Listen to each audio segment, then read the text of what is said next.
Hello दोस्तों, जितने भी टॉप मिलेनियर्स एंड बिलियनियर्स आज हैं वो सब में एक कॉमन हैबिट थी और आज भी है, वो है ज्यादा ज्यादा बुक्स पढ़ने की।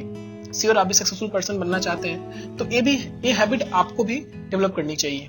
बट आज की इस बिजी शेड्यूल में हम लोग ज्यादा टाइम बुक्स पे दे नहीं पाते हैं। अगर आपके पास भी टाइम का इशू है, ये चैनल आपकी टाइम को सेव करते हुए पूरी बुक्स की चैप्टर वाइज समरी प्रोवाइड करेगी। सो प्लीज, अगर आप चैनल पे नए हैं तो सब्सक्राइब कर ले, चैनल बेल आइकन भी प्रेस कर ले ताकि नोटिफिकेशन आपको मिल जाए। तो चलते हैं आज की चैप्टर समरी पे। आज की जो 5 पॉइंट्स में देने जा रहा हूँ वो है बुक्स मोस्ट एंड मोर से, जिसका टॉपिक है महानता से एक शाम की दूरी। तो सबसे पहली पॉइंट है जो ऑथर बोलते हैं इसमें, think and work out of circumference. अगर समाज में और खुद में एक क्रांतिकारी बदलाव लाना चाहते हैं तो आपको सर्कमफेरेंस से बाहर आकर काम करना होगा। ऑथर बोलते हैं वही लोग अधिक से अधिक सफल हो पाते हैं जो उस सर्कमफेरेंस से बाहर आकर रहकर काम करते हैं। मतलब आपको दुनिया में जो डिफरेंस बनाया है लाइफ में आगे बढ़ने का एक समाज ने, उससे आपको बाहर निकल काम करना होगा, तभी आप कुछ बड़ा कर पाएंगे। सेकंड पॉइंट है, beginners have more chance to succeed. किसी फील्ड में, किसी भी काम में या किसी प्रोजेक्ट में बिगिनर्स का चांस ज्यादा होता है, क्योंकि उनके पास डर नहीं होता है क्योंकि वो सर्कमफेरेंस से बाहर आकर काम करने की कोशिश करते हैं। वो उनके पास एक सोच नहीं होती है, वो पूरी तरह से प्योर होते हैं। तो आप भी अगर बिगिनर्स हैं तो आपके पास चांस ज्यादा है सक्सीड होने का। जनरली लोग डरते हैं कि हम नए किसी फील्ड में हैं तो हमको चांस कम है, बट आप उल्टा सोच रहे हैं। आप अगर बिगिनर है तो आपके पास चांस ज्यादा सक्सीड होने का। तो जो थर्ड पॉइंट राइटर बोलते हैं, सिचुएशन डिफाइन योर कैरेक्टर्स। आप लोग जब भी अपने पसंदीदा फील्ड में ऊपर बढ़ने की कोशिश करते हैं तो आपको सक्सेस और फेलियर दोनों सामने आते हैं। बट जब सब कुछ सही चल रहा होता है उस टाइम पे पॉजिटिव थॉट रखना ये आपके कैरेक्टर की ग्रेटनेस नहीं है, ये आपकी महानता नहीं है। जब सब कुछ बुरी तरह से बिखर चुका हो और सारे काम हमारे फेवर में नहीं हो रहे हो और अब लग रहा हो कि अब कुछ बचा नहीं है, उस टाइम पे पॉजिटिव थॉट रखना ही आपकी ग्रेटनेस शो करती है। राइट। फोर्थ पॉइंट, ऑथर बोलते हैं कि your birth point is not your final point. Author ने हम कंपैरिजन किया है मनुष्य के बच्चे से और जानवर के बच्चे से। जब दोनों जन्म होते हैं तो जानवर का बच्चा काफी ज्यादा एडवांस होता है in comparison to human child. But उसका अभिशाप क्या है, जो जानवर का बच्चा है, कि वो जिस नेचर के साथ जन्मा है उसी नेचर के साथ वो जीता है और उसी नेचर के साथ और कैरेक्टर के साथ मर जाता है। बट हम और आप, हम इस नेचर से, जो जिस नेचर के साथ पैदा हुए हैं, हम इसके बियॉन्ड जाने की हम योग्यता रखते हैं, कैपेबिलिटी रखते हैं, है ना। अगर हम एक गरीब परिवार में जन्मे हैं तो एक अमीर परिवार में हमारी मृत्यु हो सकती है, क्योंकि हम अमीर बन सकते हैं। हमारे पेरेंट्स अगर इलिटरेट हैं तो जरूरी नहीं है कि हम भी लिटरेट हो, हम एक बड़े विद्वान बन सकते हैं। राइट। तो जहां पे जिस कंडीशन में आज है, जरूरी नहीं है कि हम उसी कंडीशन में ही रहें।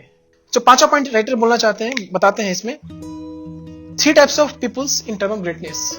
महानता के टर्म में 3 तरह के लोग होते हैं। उन्होंने एग्जांपल है शेक्सपियर का। वो बोलते हैं कि एक वो पर्सन होते हैं जो जन्म से महान होते हैं, दूसरे जिन पे महानता थोपी जाती है, तीसरे वो पर्सन होते हैं जो महानता अर्जित करते हैं। उन्होंने पूरी लाइफ को एक चेस बोर्ड से कंपैरिजन किया है। बोला कि जो चेस बोर्ड पे फर्स्ट रो में सारे तथा कथित बोल सकते हैं बहुत स्ट्रॉन्ग प्लेयर बोले जाते हैं, हाथी होते हैं, घोड़े होते हैं, राजा और रानी होती हैं फर्स्ट। उसके बाद सेकंड रो में सारे प्यादे होते हैं। बट जो सबसे स्ट्रॉन्गेस्ट प्लेयर जो बोले जाते हैं, उनके पास उनमें क्या एक बोल सकते हैं, उनकी कमी क्या है, उनके अंदर उनकी वीकनेस क्या है, कि वो जिस कैरेक्टर में है अभी, जिस नेचर में है अभी, उसी नेचर में पूरी गेम तक रहेंगे और लास्ट तक उसी में वो मरेंगे भी उसी नेचर के साथ। बट जो प्यादा होता है वो क्या है, वो बस उस बोर्ड का सबसे महान, सबसे बड़ी गोटी, सबसे स्ट्रॉन्गेस्ट प्लेयर बनने में से बस 6 कदम की दूरी पर, मतलब रानी बनने से बस 6 कदम की दूरी पर होता है जो सबसे स्ट्रॉन्गेस्ट प्लेयर बन सकता है। तो वो बोलते हैं कि राजा और रानी क्या है, जो राजा को जन्म से महान होता है, रानी की महानता थोपी जाती है, और जो प्यादा होता है वो महानता अर्जित करता है। जो प्यादा जनरली वो रिप्रेजेंट करता है हमारे और आप जैसे आम आदमी को, जो कि अपने जिस कैरेक्टर के साथ वो स्टार्ट किया, अपने गेम को, जिंदगी स्टार्ट किया है, उस कैरेक्टर के बियॉन्ड जाने का उसको कैपेबिलिटी है। जिस तरह से आप और हमको, हमारे पास भी कैपेबिलिटी है कि हम अपने कैरेक्टर से बियॉन्ड जा सकते हैं, जिस कैरेक्टर में, जिस नेचर के साथ अभी हम हैं। राइट। तो दोस्तों, आज जो हमने 5 पॉइंट सीखा, उसमें पहली पॉइंट थी think and work out of circumference. मतलब हमको समाज की बनाई हुई जो रीति रिवाज उससे बाहर निकल कर हमको सोचना पड़ेगा, काम करना पड़ेगा, तभी हम कुछ बड़ी कर पाएंगे। सेकंड पॉइंट थी beginners have more chance to succeed. किसी भी फील्ड में नए लोग को सक्सेस होने की चांस ज्यादा होता है in comparison to experts. Third point थी सिचुएशन डिफाइन योर कैरेक्टर्स। बुरे समय में ही हमारी कैरेक्टर की पहचान होती है कि हम किस मिट्टी से बने हैं।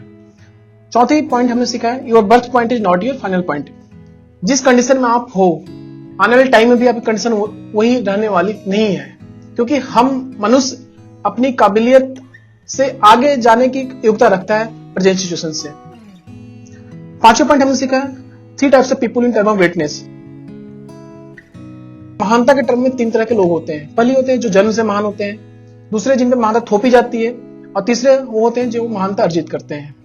जो तीसरा पॉइंट सबसे इंपॉर्टेंट था, आप और मैं, जो हम महान आज नहीं है फिर भी हम महानता अर्जित कर सकते हैं। हम एक बड़ा पर्सन, एक विद्वान हम बन सकते हैं।